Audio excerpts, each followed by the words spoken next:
Hello, everybody. This is the Alleged Actually podcast, and I am Bria. Today, I will.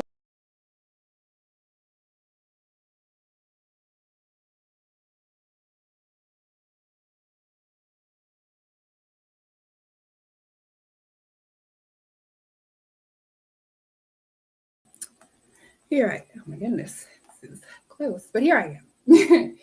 So today we are going to. I'll be by myself. Um, my mom is a little bit under the weather, but it's okay. We're going to continue. What I'm going to do tonight is talk about the after show because there was a lot of tea divulged on the after show that they would not dare show on the show. So let's start with that. And then I'm going to get into a little story that I want to share and a cautionary tale as well. Okay, so starts off where Keisha Knight Poliam, who is the host, is asking Cam about his surgeries and all of that. They played a clip before that of Claire saying that Cam didn't reach out to her on her birthday. And then Cam comes back with, well, she didn't reach out to me that week before that I had surgery. Right. And so and I'm not trying to say that he's lying. I'm not, because I know that people don't want to get into the specifics of their health and all that. And by all means, if that's private, do you keep it private? But does anyone really know what disease Cam has? Because his answers are always very vague when it comes to questions about his treatment. I should be good for 10 years. We'll see. What does that mean? I don't understand that. Also, I think the highlight of the episode, they talk still about it, and Cam kind of goes on a diatribe about how it's always all of the girls against one guy. It's never just adults coming together and having adult conversations about why we're not feeling each other. We don't run around and tell stories and fabricate things, right? And so Brennan admits to Keisha that Emily had went to a bar one night and made out with an Australian guy. He says that they made an agreement to not speak bad about the other person, and he's frustrated because she didn't keep her end of the deal up. But, it's kind of hard because Brennan really didn't make it easy for us to like him. I get it. However, I do believe that there are some things that we are not privy to because it just doesn't make any sense. The fact that he won't come right out and say, or didn't before, why he wasn't feeling her. I think that there are a lot of off-screen conversations that these couples are having that, give way more of a background than, what we're getting. But yeah, trying to think. Of course, Chloe chimed in about decision day because she can't go forward if Michael isn't fully on board with 5 troubled youth living in their home along with 50 billion disabled animals. So it is what it is with that. I already said before, I didn't think that the couples would, none of the couples would make it. It's looking like it's starting to go that way.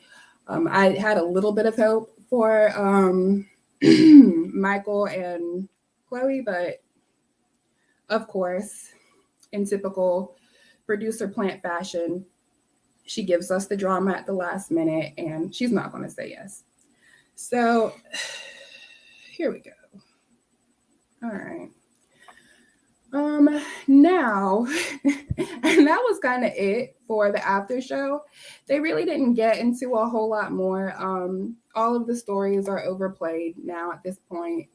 None of the couples have made it. The last couple standing is Michael and Chloe, and their decision day is coming up soon, and it's looking like it's just not going to go well. Okay, now I have a little story.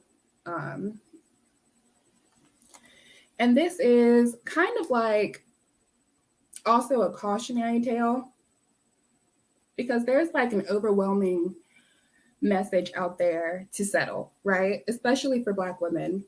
And I'm, this is a caution like across all races, because even the bottom of the rung white boys will do you dirty. So, because like after, or if you break up, you will have a mammoth looking girl who looks like Napoleon Dynamite in the face thinking that you want her man. Yeah. So it started off,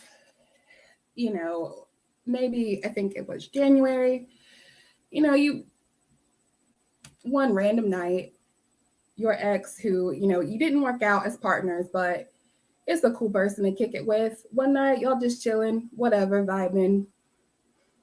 Yeah. And of course, had I known that he had somebody, that wouldn't have happened. But in typical male fashion, they conveniently leave the part out that would, deny them access to you. So we hung out, all that. I get a text or a Snapchat request 2 weeks later from some weird looking avatar, like red hair, piercings, and I don't know, some like lizard thing beside it. And she proceeds to divulge all of this, like blank has been acting funny. I found messages from you in his phone. I just want to know what's going on because I can't get the full story out of him. And so, I'm caught off guard. I'm like, what? Like, because of course, men aren't going to divulge information that denies them access to you. They're just not going to do that. So, I'm up, so I say something quick. I don't even remember what I said, but then I block her after that but then I get on Facebook, find out who she is, confirm that this is who it was that sent me this weird Snapchat, and I message her and I'm like, okay, so this is what happened, because I know that blank likes to lie and say that, all of his exes are crazy.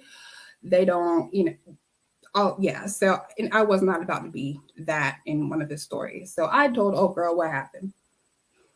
I thought it was good. I was supportive. I was apologetic, all of that. I thought, done. I never blocked him, all done.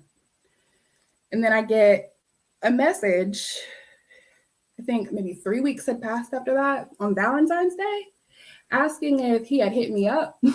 And so after that, I was like, look, I can't, apparently they're still going through their issues. I don't want to be dragged into this anymore. Block him, her. I want to move on, rear view mirror. Fast forward to yesterday, I get an Instagram message request comprised of 3 of the most unhinged messages ever, talking about come get his shit, how I pretended to be a girl's girl, and basically until I was reeled back in by his leash, but I don't know. And keep in mind, this girl she's a big mammoth tall girl that looks like Napoleon Dynamite in the face, calling me all everything but a child of God, pretty much, saying to come get his stuff. And I'm like, what? And so this is the 3rd social media platform that she's followed me to at this point. And at this point, I'm mad. And so, yeah, I start to do, the insults about how, girl, first of all, the real pathetic part is figuring out that he cheated on you figuring out that he lied to your face and made you look stupid and then continue to let him live off of you. That's the real pathetic part. Also, what you divulged to me about, what his friend said and like how his friend said I was crazy and all this. The friends who all tried to date me.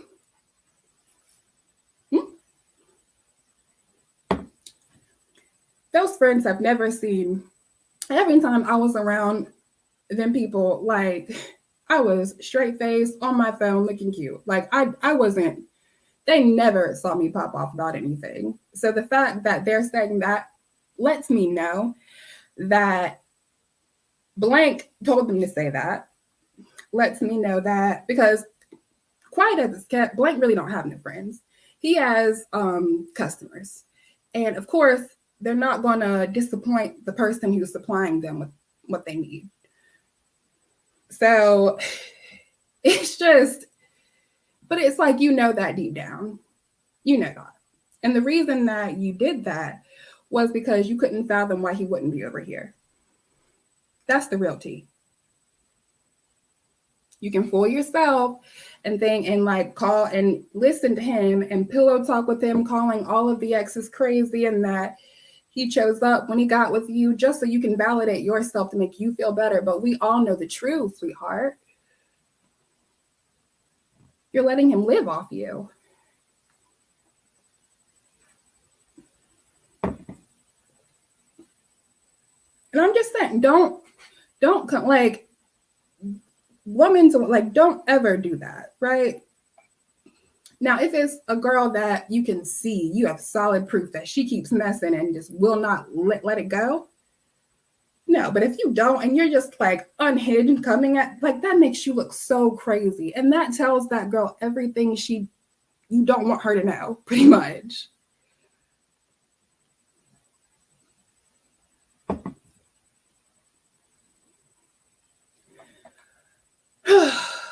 Anyways, but yes, went on a world tour, talking like to his friends about me, which tells me that you obsessed over me.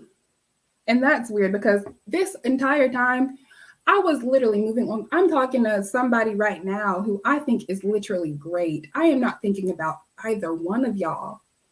And here you are coming to another social media platform to drag me into your mess again. Why?